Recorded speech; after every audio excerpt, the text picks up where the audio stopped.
Ayan, tuloy. May ano. So guys, welcome back sa kanto natin. So, sana okay lang kay lahat. Today, we're going to do a different kind of format. I'm going to react sa inaugural speech ni PBBM. So guys, welcome back Oh sa my God. kanto natin. So, And sorry naman, naka-open pala yung ano ko, video ko. Ayun, ulit, we're going to react to the inaugural speech of PBBM, President Bongbong Marcos. Disclaimer, hindi po ako political analyst. I'm just reacting to the best of my abilities dun sa ginawa niyang speech. Actually, napakinggan ko na to before when I was working. Kaso, pinapakinggan ko lang siya habang nagtatrabaho. Ewan ko, di ko masyado naalala kung ano yung mga sinabi niya. Let's see. Let's go back kung anong mga pinagsasabi niya on his inauguration. So, fun fact, saan ba siya? I think sa may Museum of Fine Arts yata siya ginawa yung yung speech niya, which is not conventional. From what I know, ang sabi nila, usual inauguration is sa saan nga ba to? Quirino Grandstand. Ito, sabi niya, Quirino Grandstand has witnessed the most number of presidential inaugurations in the Philippines. So, ayan. Ang huling mga na-inaugurate dun sa location ni Bongbong Marcos is si Manuel L. Quezon, Jose Laurel, and Manuel Rojas. Yun, just fun fact lang. So, let's start na dun sa, sa inaugural speech.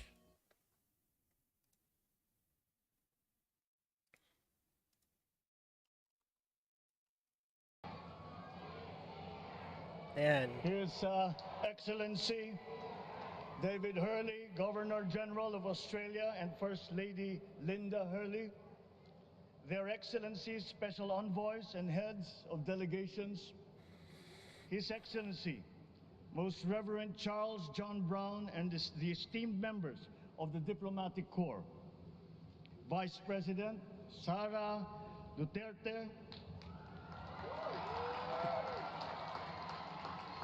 President. Grabe reaction, no?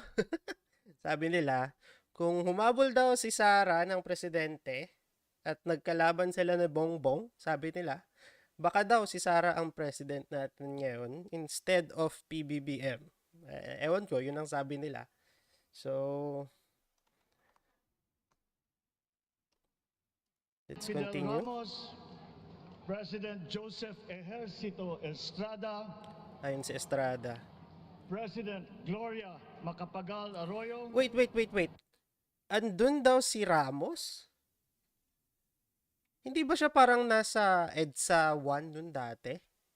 Grabe ah. Umiikot talaga yung mga alignment eh. If I can remember, si Ramos tsaka si Enrile, part siya ng part sila ng kabinete ni Marcos before. Si Ramos, siya ang head ng Philippine Constabulary. Alam ko siya yun. Tapos si Enrile, if I can remember correctly, parang siya yung nagsasabing nag-orchestrate ng martial law. Tapos tumiklop sila, sumali sila sa EDSA. Tapos ngayon,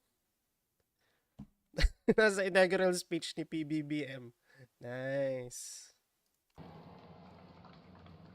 Senate President Vicente Soto III and the honorable members of the Philippine Senate,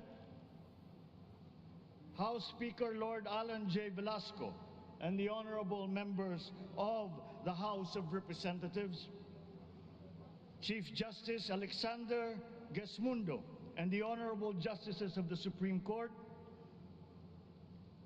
of course, First Lady Lisa Araneta, Wow. and my children, Alexander, Sandro, Simon, and Vincent Yan, yan. Ito pa. Isa pa sa react. Ito. Grabe ang reaction ng mga tao kay Sandro.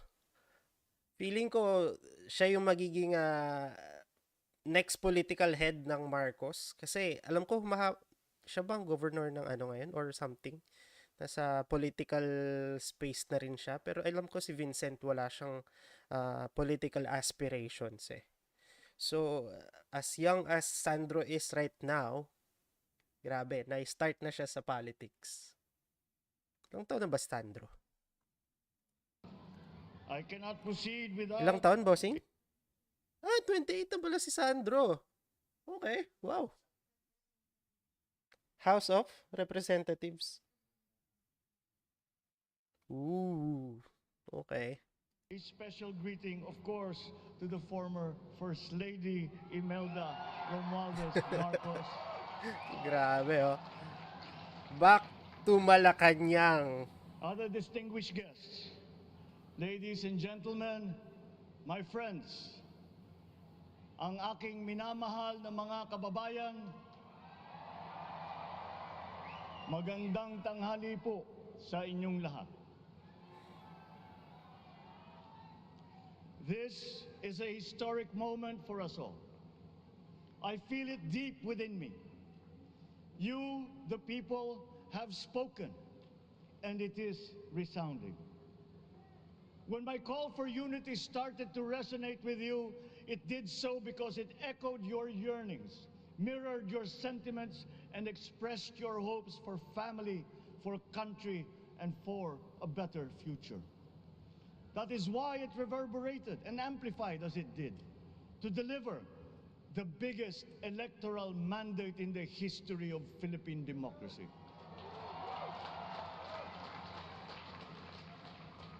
By your vote, you rejected the politics of division. I offended Unity. none of my rivals in this campaign. I listened instead to what Tama they yun, were saying. And I saw little incompatibility with my own ideas about jobs, fair wages, personal safety, and national strength, and ending want in a land of plenty. I believe that if we but focus on the work at hand and the work that will come to hand, we will go very far under my watch. You believe that too. At pinakinggan ko ang tinig ninyo na ang sinisigaw ay pagkakaisa, pagkakaisa, Unity. pagkakaisa. Ayan. We will Slogan go nila, farther unity. together than against each other. Pushing forward, not pulling each other back, out of fear, out of a misplaced sense of weakness. But we are the furthest from weak. The Filipino diaspora flourishes even in the most inhospitable climes, where they are valued for their quality. The changes we seek will benefit all and will shortchange no one. I was not the instrument of change. You were that. You Wait lang. Wala ba siyang kodigo? Parang, parang ano parang ano yun, minemorize niya yung speech niya. Ayos made it happen. I am now. You picked me to be your servant, to enable changes to benefit all. I fully understand the gravity of the responsibility that you've put on my shoulders. I do not take it lightly, but I am ready for the task. I will Ready need your help. I want to rely on it.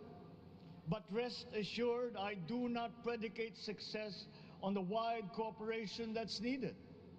I will get it done.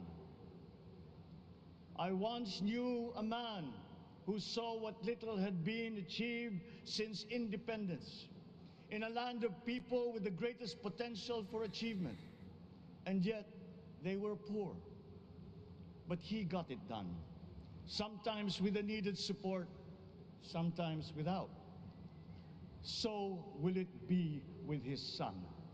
You will get no excuses from me. English ah, English. I am here not to talk about the past. I am here to tell you about our future. So, wag na daw nating isipin yung martial law. Let's, wag na daw isipin yung Marcos sa, mga offenses. Let's see. A future of sufficiency, even plenty, of readily available ways and means to get done what needs doing. By you, by me. We do not look back, but ahead. Up the road that we must take to a place better than the one we lost in the pandemic. Gains made and lost, opportunities missed, well-laid plans superseded by the pandemic. Indeed, ours was the fastest growing economy in ASEAN by ways now outdated. We shall be again by a radical change in the way the world must now work to recover what we have lost in that fire and move on from there. We face prospects of the spread of the war abroad, of which we are totally blameless. We seek friendship with all. But our countries like ours will bear the brunt of it. And if the great powers... Sabi niya, we seek friendship with all. So, maybe ito yung foreign policy niya. Unlike Duterte, which is getting more and more far away from America and buddy-buddy kay China. So, maybe it's a balance with the PBBM. Siguro. Let's see. Draw the wrong lessons from the ongoing tragedy in Ukraine, the same dark prospect of conflict will spread to our part of the world. Yet, there is more out there. Like going forward by new ways of doing that the pandemic forces to adopt. A stronger resilience, quicker adaptability. They are our best prevention. They are our best protection. Quiet reflection in a rough and tumble campaign of a breadth and intensity never experienced revealed some of them, such as the willingness to listen despite the noise, the hesitation to quarrel over differences, and to never, ever give up hope of reconciliation. These gave me the peace to ponder deeper. There are hints of a road not taken that could get us out of here quicker to something better, something less fragile. There is also what you, the people, did to cope. But this time empowered by new techniques and more resources. You got by, getting some of what you needed with a massive government help. And for this, I thank my predecessor for the courage of his hard decisions. But there is a way to put more means and choices in your hands. I trust the Filipino. Okay, parang fun fact lang. It's si PBBM, after a long line of anti-administration presidents, nanalo si PBBM, which is a pro-admin president. If you remember, from Estrada, napalitan siya ni Arroyo, which is pinakulong ni Arroyo si Estrada. After Arroyo, we got Noynoy na anti-Arroyo. Then from Noynoy, nanalo si Duterte, anti-Yellow. So this time, it's a pro-administration president. So, let's see. Itong transition of power, baka naman yung mga, dahil dito siguro yung mga projects ng previous administration will be continued, or yung mga projects niya or yung mga aspirations ni Duterte baka i-adopt ni PBBM dahil nga he's a pro-admin president. Imagine how much more you'd achieve if government backstops instead of dictating your decisions. Always there to pick you up when you fall. Giving what you need to get past a problem. Imagine if it invested in your self-empowerment to bring it closer to taking on whatever challenges come.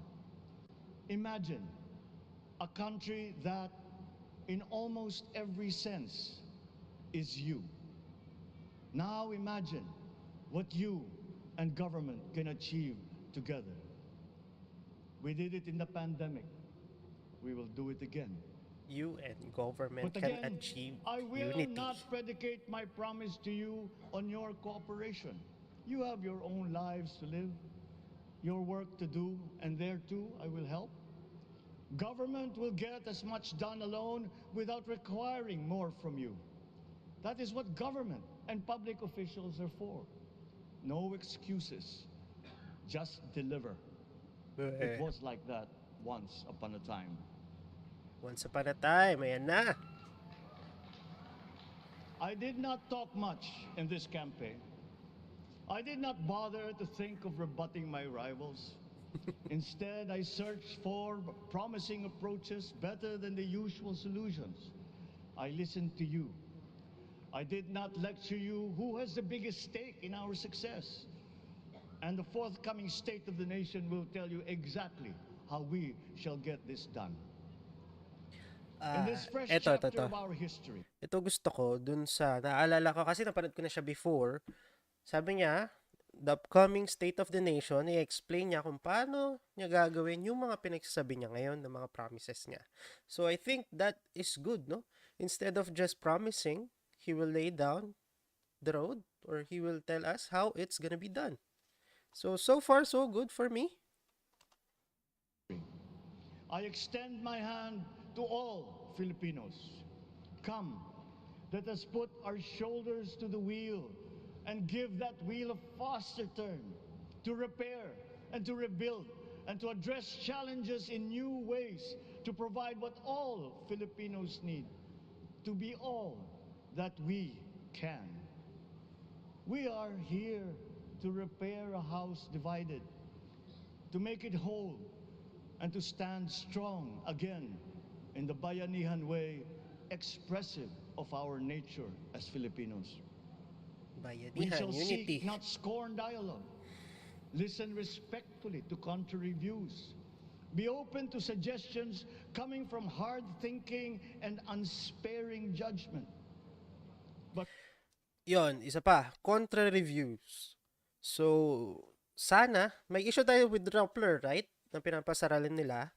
Siguro, it's largely because they're anti-Duterte, anti-administration. So, he said opposing views.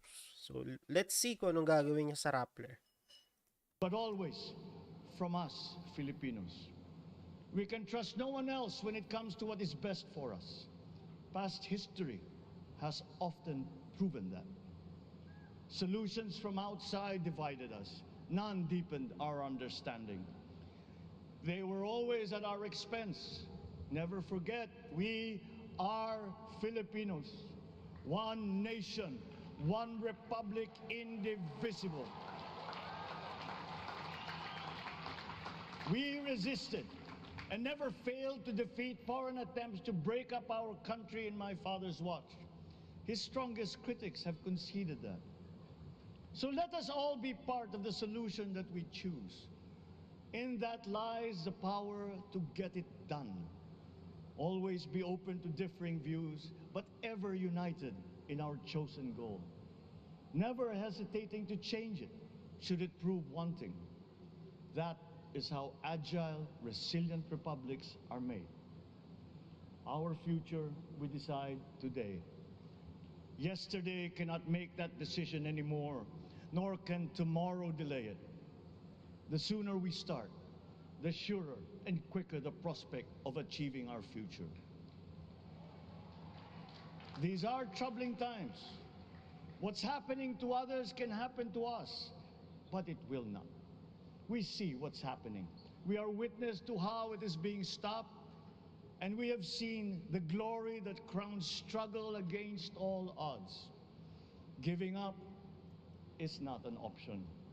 We've been through times of bitter division, but united, we came through to this when it shall begin again, but better. The campaigns I've run have taken me here where I stand today. I listened to you, and this is what I have heard. We all want peace in our land. You and your children want a good chance at a better life in a safer, more prosperous country.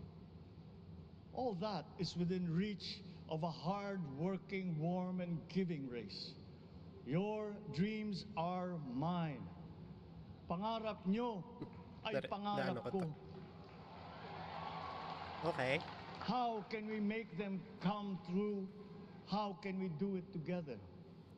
Wow, si Amy, oh. But I will take it as far as anyone with the same faith and commitment can, as if it depended entirely on himself. Sa pangarap na maging mapayapa ang ating bansa, ang pangarap nyo ay pangarap ko. Sa pangarap na maging maunlad ang ating bansa, ang pangarap nyo ay pangarap ko. At sa pangarap na maging mas masinang ang kinabukasan natin at ng ating mga anak, ang pangarap nyo Oy, ay Nol. pangarap ko. Kumusta? Shout out dyan sa'yo. Marlo Derla. Kumusta? We are presently drawing up a comprehensive, all-inclusive plan for economic transformation. We will build back better by doing things in the light of the experiences that we have had, both good and bad. It doesn't matter. No looking back in anger or nostalgia. In the road ahead, the immediate months will be rough, but I will walk that road with you. Yeah, the first 100 days The are pandemic ravaged bigger economies. very important. The virus is not the only thing to blame. What had Uy, been thank well you so built much sa was pag-like. torn down. We will build it back better. Right, thanks for liking the The role stream. of agriculture cries for the urgent attention that its neglect and misdirection now demands. Food self-sufficiency has been the key promise of every administration. None Yeah. but one delivered. Wow, wow, wow, wow, wow, wow, wow. Sabi niya, food sufficiency, blah, blah, blah, blah. None but one delivered. Parang ano yun parang patama yun sa mga previous administration Pero oo, I understand. We don't have a food security issue at the moment, but we have a food supply issue. Imagine, yung bigas, we are the biggest importer of rice from we're getting it from Vietnam. Imagine, from what I can remember, we were an agricultural country. Ngayon, we're the biggest importer of rice. So what happens if we have another like pandemic or another war? Paano pag nasira yung supply lines natin sa Vietnam? Eh di GG tayo. So, okay to. There were inherent defects in the old ways and in recent ways too. The trade policy of competitive advantage made the case that when it comes to food sufficiency, a country should not produce but import what other countries make more of and sell cheapest. Then came Ukraine. Yan na. The most vulnerable when it comes to food are the countries furthest away from the conflict, those bearing no blame for provoking it. Yet they face the biggest risk of starvation. If financial aid is poured into them, though it never is, there is nothing to buy. Food is not just a trade commodity. Without it, people weaken and die.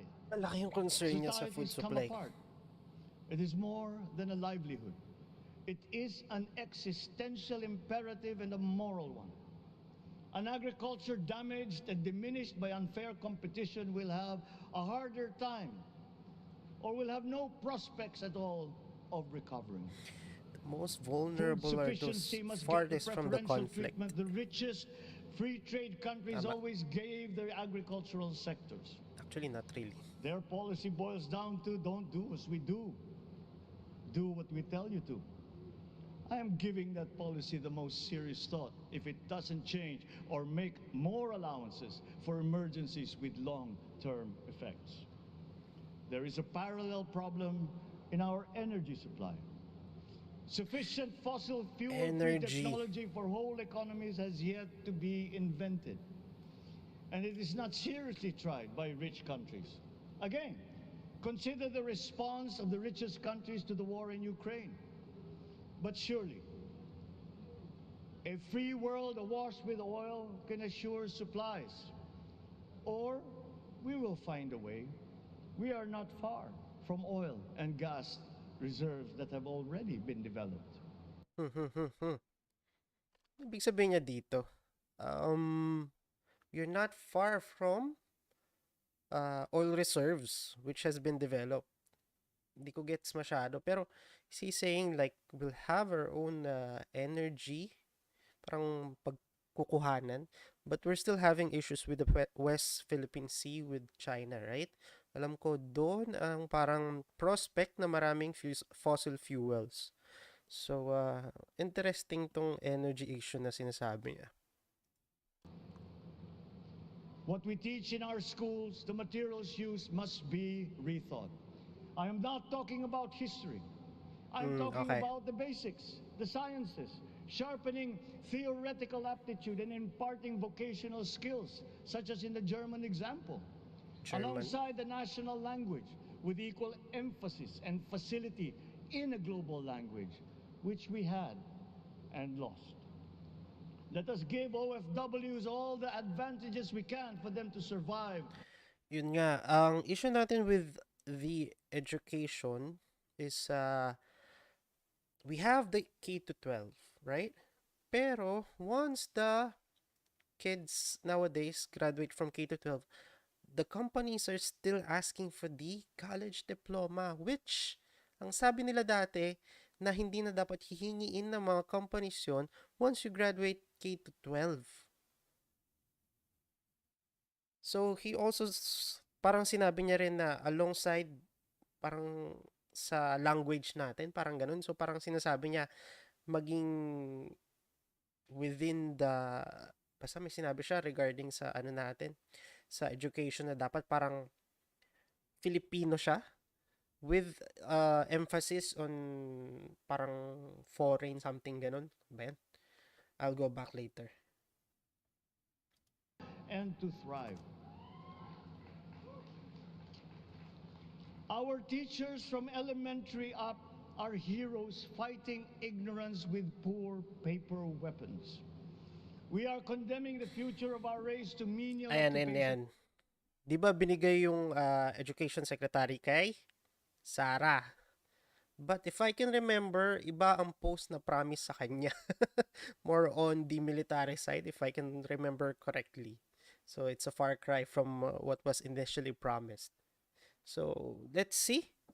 They say it's gonna be like a Game of Thrones now, where North meets South. Dahil si Bongbong is North and Sarah is South.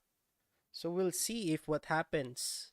Kung harmony pa rin ba yung dalawa or we'll have some conflict between them. Abroad, then they are exploited by traffickers. Once we had an education system that prepared coming generations for more and better jobs. There is hope for a comeback. Vice President and soon-to-be Secretary of Education, Yan. Sara Duterte Carpio, will fit that mission to a T. We won't be caught unprepared, under-equipped, and understaffed to fight the next pandemic. To start with, we never got over the pandemic of poor, if any, free public health. The last major upgrade of a public health system, exemplified by the resources poured into PGH, predates the current shambles by 3 generations. 3 generations. Our nurses are the best in the world. They acquitted themselves with the highest distinction abroad, having suffered even the highest casualties. With the same exemplary dedication at home, they just got by. They are out there because we cannot pay them for the same risk and workload that we have back here. There will be changes Yes. starting tomorrow. Uy, nakikinig I am confident because I have an ople in my cabinet. There were shortcomings in the Sana COVID naman response. maging We maayos will yung fix them. Out in sweldo the ng mga open. nurses sa No Pinas. more secrets in public health. Remember, No I more speak from secrets in experience. public health. I was among the first to get COVID. It was not a walk in the park. My father built more and better roads, produced more rice than all administrations before his. What? President Rodrigo Roa Duterte built What? Ang sabi niya, back natin ng konti, ah? administrations before his. Wait. President Rodriguez in public health. Remember, I speak from experience. From experience. I was among the first to get COVID. It was not a walk in the park.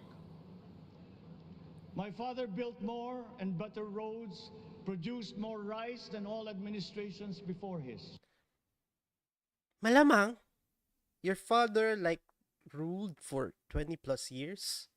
How can you compare that to the previous administrations before him? Diba? 20, if I'm not wrong, Marcos was ruling for about 21 years. So, syempre naman, mas maraming magagawa yun kumpara dun sa mga previous administrations, diba? President Rodrigo Roa Duterte built more and better than all the administrations succeeding my father's. Okay.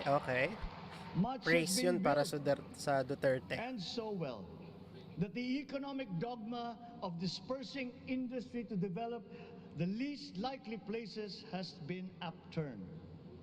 Development was brought to them. Investors are now setting up industries along the promising routes built. And yet, the potential of this country is not exhausted. Following these giant steps, we will continue to build. I will complete on schedule the projects that have been started. I'm Yun. not interested in taking credit.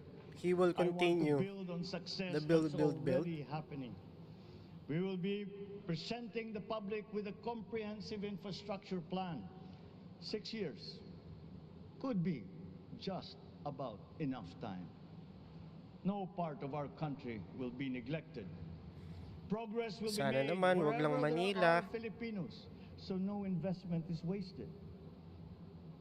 The recovery of Philippine tourism, with its emphasis on accessing nature's beauty, I am sure will exceed expectations. And bigger is not always better, but there's something to be said for economies of scale. And yet the country invites investments in fast rising industries with quick returns and inflicts irreparable damage for future generations. Okay. We have yet to see large-scale Parang practical cautious siya. solutions to pollution, though some are beginning to emerge. But there are tried and proven new ways of mitigation. Blades have been turning over the sand dunes of Ilocos Norte, harnessing a power all around but unseen long before this day. I built them. Oh. may konting silence, ah. I built them. The rich world talks about Okay. So, binida niya yung windmills ng Ilocos. So, and he said, I built them. So, did he really though? Did he really? Ewan ko, ah. From what I read, with some kind of, parang investigation, some news there, hindi naman siya. Pero, I don't know, baka siya yung head no ng Ilocos, maybe. So, in turn, parang siya din. Kaya kinikredit grab niya. But the response there when he said it, it's not that good. great deal, but does a lot less about it than those with much less, but who suffer Oy, more Vince, death and thanks for destruction sharing. from Kamusta? climate change and lack of adaptation. We will look to our partners and friends to help the Philippines, who, despite having a very small carbon footprint, is at the highest risk. First, spare victims, then help them recover, and move on to lessen the harmful impact of climate change. We too have our part to play. Okay. We are the third biggest plastics polluter in the world. Third. But we Wow. won't shirk from that responsibility. We will clean up. Init ah. You will not be disappointed. So do not be afraid. With every difficult decision that I must make, I will keep foremost in my heart and in my mind the debt of gratitude I owe you for the honor and responsibility that you have conferred on me. Whatever is in a person to make changes for the better of others, I lay before you now in my commitment. I will try to spare you. You have your other responsibilities to carry. But I will not spare myself from shedding the last bead of sweat or giving the last ounce of courage and sacrifice. And if you ask me why I am so confident of the future, I will answer you simply that I have 110 million reasons to start with. Such is Okay. my faith in the Filipino.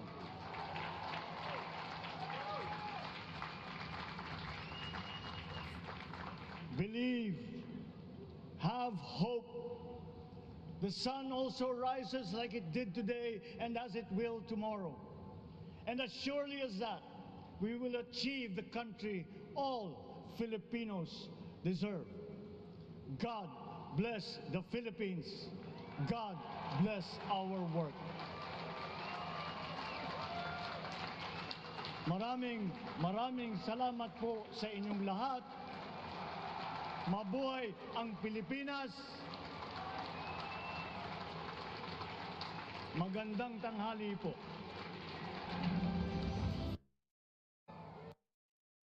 Okay. Nice. Nice. So, ayan. So that was the inaugural speech of PBBM. So gaano tagal yon? 25 minutes. Wow, mahaba. Very impressive ang kanyang pagbigay ng speech. It's a far cry from how Duterte makes his speeches. At least it's a good change, good welcome change kasi dun sa mga incomprehensible, incoherent speeches na binibigay ni Tatay Digong. So, ano bang nakuha ko doon? With regards with lagi niya sinasabi na unity.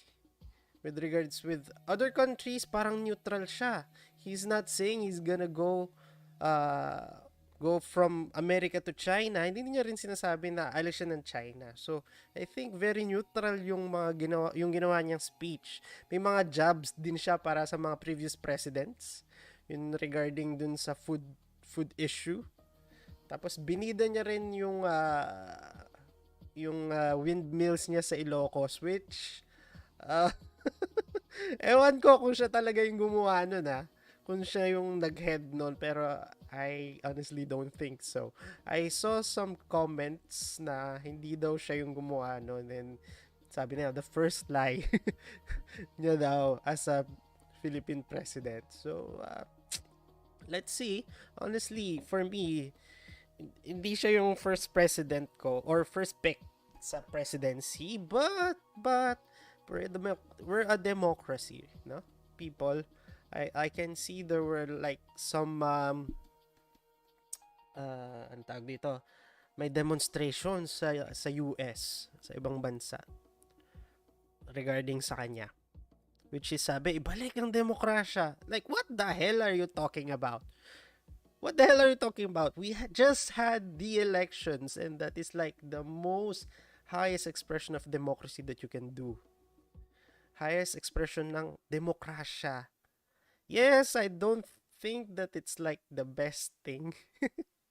Kasi, diba, people are easily manipulated. It's a popularity vote. But, that is democracy. So, that's it for for my reaction with the inaugural speech of President PBBM. I'm waiting for the SONA, which is, I think, more interesting than this one because he's going to lay down the plans sa mga pinagsasabi niya this speech. So, let's see anong i-lay down niya as foreign policy natin dun sa food issue. And then, wala pa yata siyang DOH secretary. Actually, gusto ko si Willie Ong as DOH secretary. But unfortunately, humabol siya. Ang sabi nila, hindi na siya pwede for 1 year to have that position. So, wala na, hindi na siya pwede. What else? Honestly, for his term, it's either ewan ko, sana hindi magkaroon ulit ng EDSA, which is I'm so ayoko na. Full off. I don't like it, honestly. It's a very... Pag nagka-EDSA ka, sino yung papalit mo? Si Duterte, si Sara, siya din. So, same partido. Parang walang magagawa yung mga yellows. Kundi, hintayin na lang yung 6 years. Kasi nga, kung mag-EDSA sila, ang papalit na vice president si Sara, which is pro-administration din. And then, honestly, ang pwede lang sa opposition ngayon is, I think, si Ontiveros. Ang dami yan ng mga ngayon ganap sa media. 6 years pa, binibuild up na siya. Pero I think she's good, ha. From what I can see, parang okay naman siya. Okay, off topic na siya. So, till next time guys, salamat sa pagtutok dito sa kanto. So, sana next time tambay ka ulit dito. Bye-bye.